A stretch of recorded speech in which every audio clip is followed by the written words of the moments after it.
Right now, switch your family to T-Mobile and get 4 lines for $25 a line with AutoPay and 5G access included on America's largest 5G network. So don't wait. Get unlimited and nationwide 5G access for the whole family for just $25 a line. Visit a T-Mobile store or T-Mobile.com today.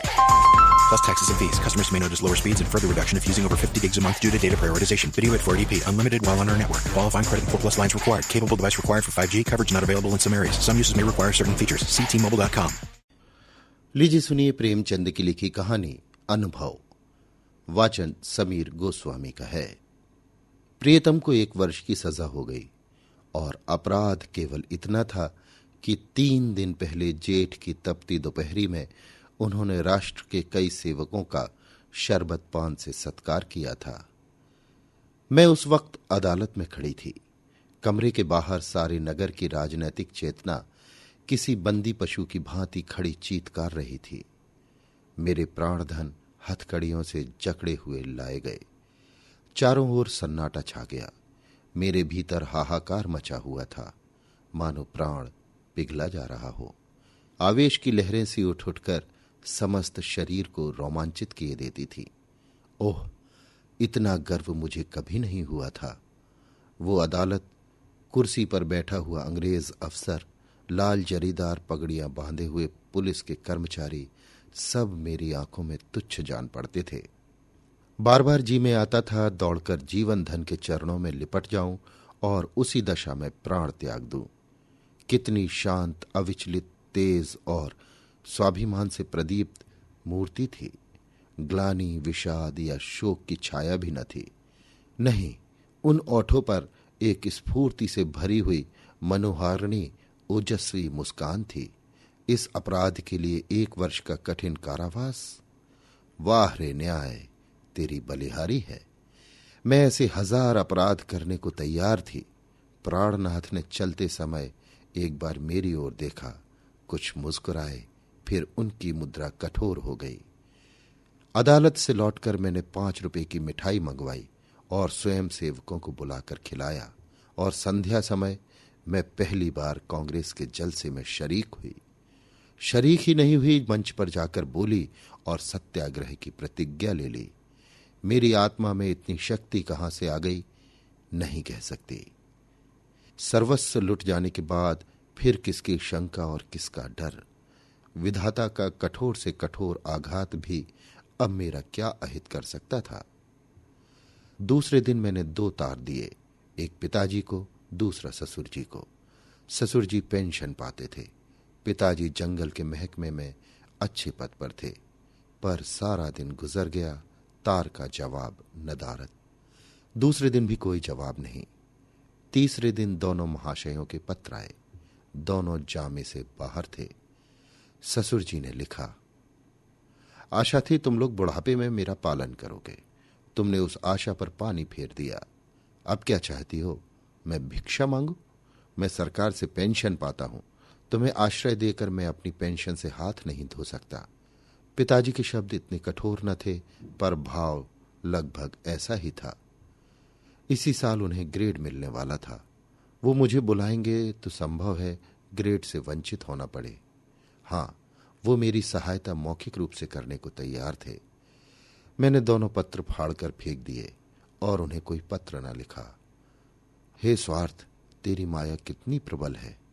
अपना ही पिता केवल स्वार्थ में बाधा पड़ने के भय से लड़की की तरफ से इतना निर्दय हो जाए, अपना ससुर अपनी बहू की ओर से इतना उदासीन हो जाए। मगर अभी मेरी उम्र ही क्या है, अभी तो सारी दुनिया देखने को पड़ी है। अब तक मैं अपने विषय में निश्चिंत थी, लेकिन अब ये नई चिंता सवार हुई। मैं इस निर्जन घर में निराधार निराश्रय कैसे रहूंगी? मगर जाऊंगी कहां? अगर कोई मर्द होती तो कांग्रेस के आश्रम में चली जाती या कोई मजूरी कर लेती। मेरे पैरों में नारित्व की बेड़ियां पड़ी हुई थी। अपनी रक्षा की इतनी चिंता न थी जितने अपने नारित्व की रक्षा की। अपनी जान की फिक्र न थी, पर नारित्व की ओर किसी की आंख भी न उठनी चाहिए। किसी की आहट पाकर मैंने नीचे देखा। 2 आदमी खड़े थे। जी में आया पूछूं, तुम कौन हो, यहां क्यों खड़े हो? मगर फिर ख्याल आया, मुझे ये पूछने का क्या हक? आम रास्ता है, जिसका जी चाहे खड़ा हो। पर मुझे खटका हो गया। उस शंका को किसी तरह दिल से न निकाल सकती थी। वो एक चिंगारी की भांति हृदय के अंदर समा गई थी। गर्मी से देह फूंकी जाती थी। पर मैंने कमरे का द्वार भीतर से बंद कर लिया। घर में एक बड़ा सा चाकू था, उसे निकालकर सिराहने रख लिया। वो शंका सामने बैठी घूरती हुई मालूम होती थी। किसी ने पुकारा, मेरे रोए खड़े हो गए। मैंने द्वार से कान लगाया। कोई मेरी कुंडी खटखटा रहा था। कलेजा धक धक करने लगा। वही दोनों बदमाश होंगे। क्यों कुंडी खटखटा रहे हैं? मुझसे क्या काम है? मुझे झुंझलाहट आ गई। मैंने द्वार खोला और छज्जे पर खड़ी होकर जोर से बोली, कौन कुंडी खड़खड़ा रहा है? आवाज सुनकर मेरी शंका शांत हो गई। कितना ढांढस हो गया। ये बाबू ज्ञानचंद थे। मेरे पति के मित्रों में इनसे ज्यादा सज्जन दूसरा नहीं है। मैंने नीचे जाकर द्वार खोल दिया। देखा तो एक स्त्री भी थी। वो मिसेज ज्ञानचंद थी। ये मुझसे बड़ी थी। पहले पहल मेरे घर आई थी। मैंने उनके चरण स्पर्श किए। हमारे वहां मित्रता मर्दों तक ही रहती है, औरतों तक नहीं जाने पाती। दोनों जने ऊपर आए। ज्ञान बाबू एक स्कूल में मास्टर हैं, बड़े ही उदार, विद्वान, निष्कपट। पर आज मुझे मालूम हुआ कि उनकी पथ प्रदर्शिका उनकी स्त्री है। वो दोहरे बदन की प्रतिभाशाली महिला थी। चेहरे पर ऐसा रौब था मानो कोई रानी हो। सिर से पांव तक गहनों से लदी हुई, मुख सुंदर न होने पर भी आकर्षक था। शायद मैं उन्हें कहीं और देखती तो मुंह फेर लेती। गर्व की सजीव प्रतिमा थी। वो बाहर जितनी कठोर, भीतर उतनी ही दयालु। घर कोई पत्र लिखा? ये प्रश्न उन्होंने कुछ हिचकते हुए किया। मैंने कहा, हां लिखा था। कोई लेने आ रहा है? जी नहीं, न पिताजी अपने पास रखना चाहते हैं न ससुर जी। तो फिर क्या, अभी तो यहीं पड़ी हूं। तो मेरे घर क्यों नहीं चलती? अकेले तो इस घर में मैं न रहने दूंगी। खुफिया के 2 आदमी इस वक्त अभी भी डटे हुए हैं। मैं पहले ही समझ गई थी दोनों खुफिया के आदमी होंगे। ज्ञान बाबू ने पत्नी की ओर देखकर मानो उसकी आज्ञा से कहा, तो मैं जाकर तांगा लाऊं? देवी जी ने इस तरह देखा मानो कह रही हो, क्या अभी तुम यहीं खड़े हो? मास्टर साहब चुपके से द्वार की ओर चले। ठहरो, देवी जी बोली, कै तांगे लाओगे? कै? मास्टर साहब घबरा गए। हां कै? एक तांगे पर 3 सवारियां ही बैठेंगी। संदूक, बिछावन, बर्तन, भांडे क्या मेरे सर पर जाएंगे? तो 2 लेता आऊंगा। मास्टर साहब डरते डरते बोले। एक तांगे में कितना सामान भर दोगे? 2-3 लेता हूं। अरे तो जाओगे भी, जरा सी बात के लिए घंटा भर लगा दिया। मैं कुछ कहने ना पाई थी कि ज्ञान बाबू चल दिए। मैंने सकचाते हुए कहा, बहन तुम्हें मेरे जाने से कष्ट होगा और देवी जी ने तीक्ष्ण स्वर में कहा, हां होगा तो अवश्य। तुम दोनों जून में 2-3 पाव भर आटा खाओगे, कमरे के एक कोने में अड्डा जमा लोगी, सिर में आने का तेल डालोगी। ये क्या थोड़ा कष्ट है? मैंने झेंपते हुए कहा, आप तो बना रही हैं। देवी जी ने सहृदय भाव से मेरा कंधा पकड़कर कहा, जब तुम्हारे बाबूजी लौट आवे तो मुझे अपने घर मेहमान रख लेना। मेरा घाटा पूरा हो जाएगा। अब तो राजी हुई? चलो असबाब बांधो, खाटवाट कल मंगवा लेंगे। मैंने ऐसी सहृदय, उदार, मीठी बातें करने वाली स्त्री नहीं देखी। मैं उनकी छोटी बहन होती तो भी शायद इससे अच्छी तरह न रखती। चिंता या क्रोध को तो जैसे उन्होंने जीत लिया हो। सदैव उनके मुख पर मधुर विनोद खेला करता था। कोई लड़का बाला न था, पर मैंने उन्हें कभी दुखी नहीं देखा। ऊपर के काम के लिए लौंडा रख लिया था, भीतर का सारा काम खुद करती। इतना कम खाकर और इतनी मेहनत करके वो कैसे इतनी हष्ट पुष्ट थी, मैं नहीं कह सकती। विश्राम तो जैसे उनके भाग में ही नहीं लिखा था। जेठ की दोपहरी में भी न लेटती थी। हां, मुझे कुछ न करने देती। उस पर जब देखो कुछ खिलाने को सिर पर सवार। मुझे यहां बस यही एक तकलीफ थी। मगर 8 ही दिन गुजरे थे कि एक दिन मैंने उन्हीं दोनों खुफियों को नीचे बैठा देखा। मेरा माथा ठनका। ये अभागे यहां मेरे पीछे पड़े हैं। मैंने तुरंत बहन जी से कहा, वे दोनों बदमाश यहां भी मंडरा रहे हैं। उन्होंने हिकारत से कहा, कुत्ते हैं, फिरने दो। मैं चिंतित होकर बोली, कोई स्वांग ना खड़ा करें। उसी बेपरवाही से बोली, भूखने के सिवा और क्या कर सकते हैं? मैंने कहा, काट भी तो सकते हैं। हंसकर बोली, इसके डर से कोई भाग तो नहीं जाता ना? मगर मेरी दाल में मक्खी पड़ गई। बार बार छज्जे पर जाकर उन्हें टहलते देखाती। ये सब मेरे पीछे पड़े हुए हैं। आखिर मैं नौकरशाही का क्या बिगाड़ सकती हूं? मेरी सामर्थ्य ही क्या है? क्या ये सब इस तरह से मुझे यहां से भगाने पर तुले हैं? इससे उन्हें क्या मिलेगा? यही तो कि मैं मारी मारी फिरूं। कितनी नीची तबीयत है। 1 हफ्ता और गुजर गया। खुफिया ने पिंड न छोड़ा। मेरे प्राण सूखते जाते थे। ऐसी दशा में यहां रहना मुझे अनुचित मालूम होता था, पर देवी जी से कुछ न कह सकती थी। एक दिन ज्ञान बाबू आए तो घबराए हुए थे। मैं बरामदे में थी, परवल छील रही थी। ज्ञान बाबू ने कमरे में जाकर देवी जी को इशारे से बुलाया। देवी जी ने बैठे बैठे कहा, पहले कपड़े वपड़े तो उतारो, मुंह हाथ धो, कुछ खाओ, फिर जो कहना हो कह लेना। ज्ञान बाबू को धैर्य कहा। पेट में बात की गंध तक न पचती थी। आग्रह से बुलाया, तुमसे उठा नहीं जाता, मेरी जान आफत में है। देवी जी ने बैठे बैठे कहा, तो कहते क्यों नहीं क्या कहना है? यहां आओ। क्या यहां कोई और बैठा हुआ है? मैं वहां से चली। बहन ने मेरा हाथ पकड़ लिया। मैं जोर करने पर भी न छुड़ा सकी। ज्ञान बाबू मेरे सामने न कहना चाहते थे, पर इतना सब्र भी न था कि जरा देर रुक जाते। बोले, प्रिंसिपल से मेरी लड़ाई हो गई। देवी जी ने बनावटी गंभीरता से कहा, सच? तुमने उसे खूब पीटा ना? तुम्हें दिल लगी सूझी है?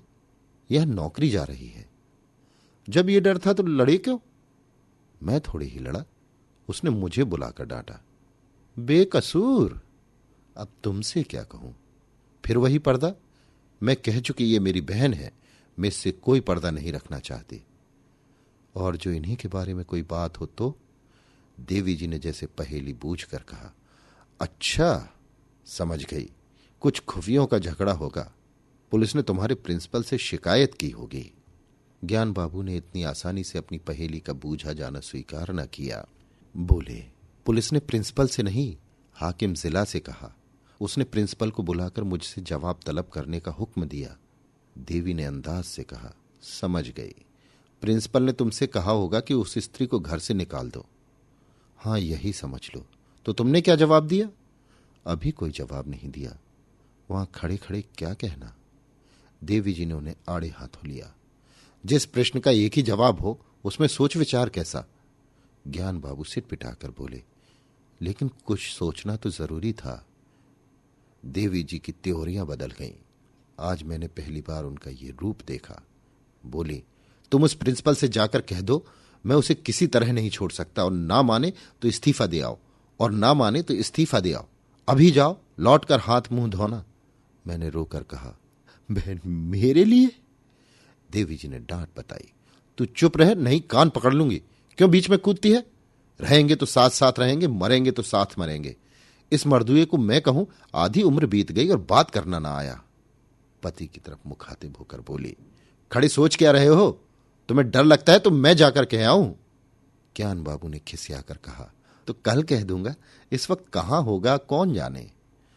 रात भर मुझे नींद नहीं आई। बाप और ससुर जिसका मुंह नहीं देखना चाहते, उसका ये आदर, राह की भिखारिन का ये सम्मान। देवी तू सचमुच देवी है। दूसरे दिन ज्ञान बाबू चले तो देवी ने फिर कहा, फैसला करके घर आना, ये ना हो कि सोचकर जवाब देने की जरूरत पड़े। ज्ञान बाबू के चले जाने के बाद मैंने कहा, तुम मेरे साथ बड़ा अन्याय कर रही हो बहन जी। मैं ये कभी नहीं देख सकती कि मेरे कारण तुम्हें ये विपत्ति झेलनी पड़े। देवी ने हास्य भाव से कहा, कह चुकी या कुछ और भी कहना है? कह चुकी, मगर अभी बहुत कुछ कहूंगी। अच्छा बता, तेरे प्रियतम क्यों जेल गए? इसलिए तो कि स्वयंसेवकों का सत्कार किया था। स्वयंसेवक कौन है? वे हमारी सेना के वीर हैं जो हमारी लड़ाइयां लड़ रहे हैं। स्वयंसेवकों के भी तो बाल बच्चे होंगे, मां बाप होंगे, वो भी तो कोई कारोबार करते होंगे, पर देश की लड़ाई के लिए उन्होंने सब कुछ त्याग दिया। ऐसे वीरों का सत्कार करने के लिए जो आदमी जेल में डाल दिया जाए, उसकी स्त्री के दर्शनों से भी आत्मा पवित्र होती है। मैं तुझ पर एहसान नहीं कर रही हूं, तू मुझ पर एहसान कर रही है। मैं इस दया सागर में डुबकियां लगाने लगी। बोलती क्या। शाम को जब ज्ञान बाबू लौटे तो उनके मुख पर विजय का आनंद था। देवी ने पूछा, हार की जीत? ज्ञान बाबू ने अकड़कर कहा, जीत। मैंने इस्तीफा दे दिया तो चक्कर में आ गया। उसी वक्त जिला हाकिम के पास गया। वहां न जाने मोटर में बैठकर दोनों में क्या बातें हुई। लौटकर मुझसे बोला, आप पॉलिटिकल जलसों में तो नहीं जाते? मैंने कहा, कभी भूल कर भी नहीं। कांग्रेस के मेंबर तो नहीं? मैंने कहा, मेंबर क्या, मेंबर का दोस्त भी नहीं। कांग्रेस फंड में चंदा तो नहीं देते? मैंने कहा, कानी कौड़ी भी कभी नहीं देता। तो हमें आपसे कुछ नहीं कहना, मैं आपका इस्तीफा वापस करता हूं। देवी जी ने मुझे गले से लगा लिया। अभी आप सुन रहे थे प्रेमचंद की लिखी कहानी अनुभव। वाचन समीर गोस्वामी का था।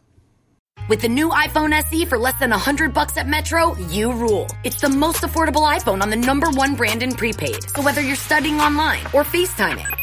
Hey, Mom. Hi, dear. The iPhone SE has all you need. Switch to Metro and get the iPhone SE for $99.99 after rebate redemption and 6 months of service with AutoPay. Metro by T-Mobile. Rule your day.